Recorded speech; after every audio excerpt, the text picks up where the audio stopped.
Hi, this is a video going over the AE418 Structures 2 project for Dr. Eslami. So let's begin by opening up FEMAP and taking a look at the problem statement. Now, this problem statement is done by doing a box beam analysis.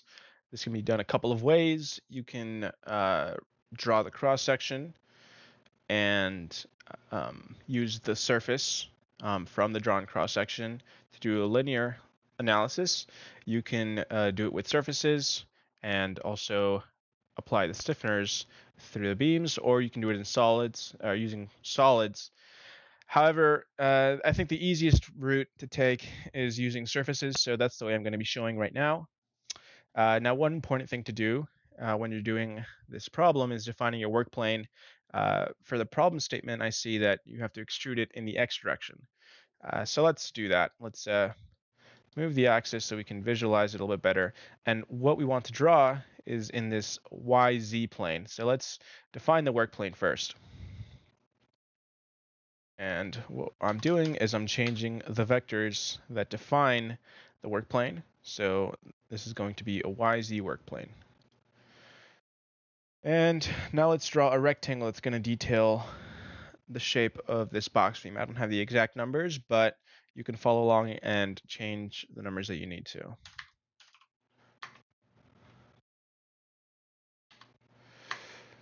right.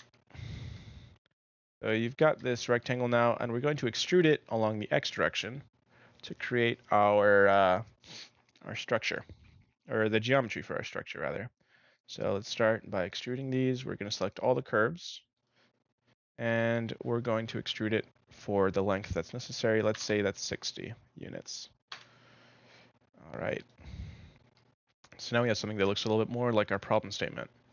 The next thing to do, or you can do this beforehand as well, is to define the property and the material that we're going to be using. Now, like I said, I'm completing this problem using plate elements and beam elements. So those are going to be the two things that I'm going to be going over. I'm going to use a random material. This one seems appropriate. And I'm going to create the properties using this material. So this is going to be the plate property. And let's define a thickness of, I don't know, let's say 0.15 inches. And now let's do a beam. And now, as with any beam, you define the cross section here. And make sure to take note of the orientation direction with which you want to create this beam. Typically, it's in the Y direction upwards. And let's do 0.15, but because it's a radius, divided by 2. So press OK.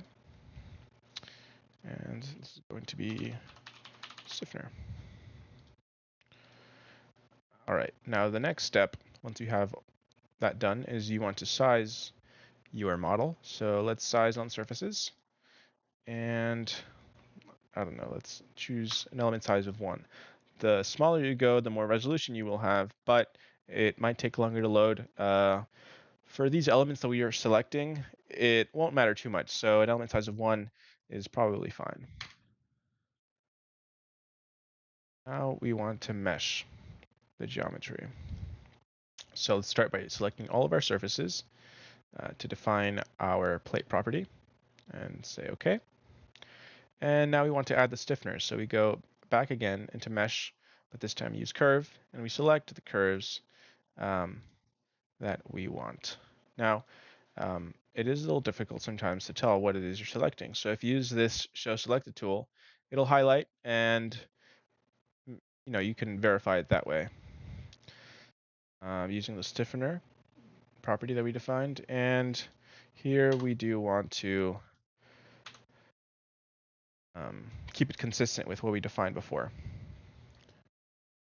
So now if we go to view options, we can show the cross section for what we have defined, and it looks a little bit more appropriate to what the problem statement suggests. We have our beam and our beams that are acting as our stiffeners and our plate properties with a certain thickness. All right, so last thing to do with these elements, and specifically the nodes, is check to make sure we don't have any coincident nodes.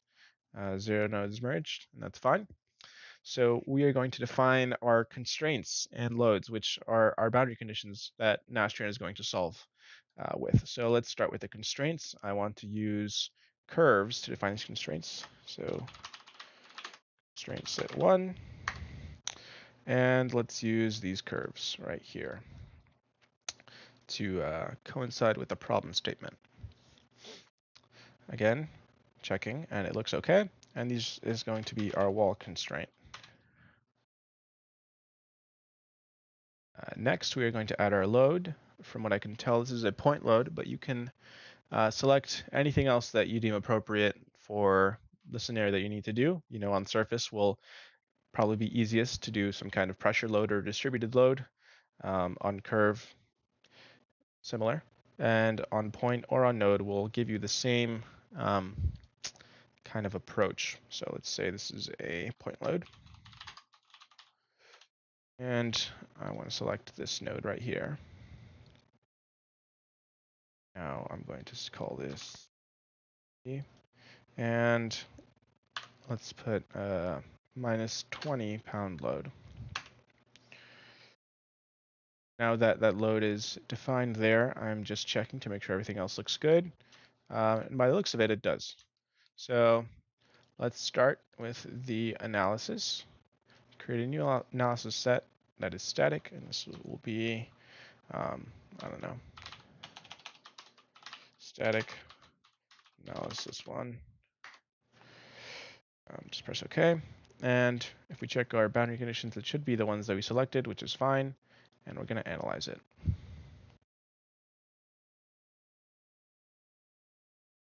Now, once we see this cleanup of output set 1 is complete, we know that it's ran without any fatal errors. Otherwise, it'll let you know. We can verify if we load the results and see 0 fatal errors, which is good. And now let's look at this deformation with some of the contours.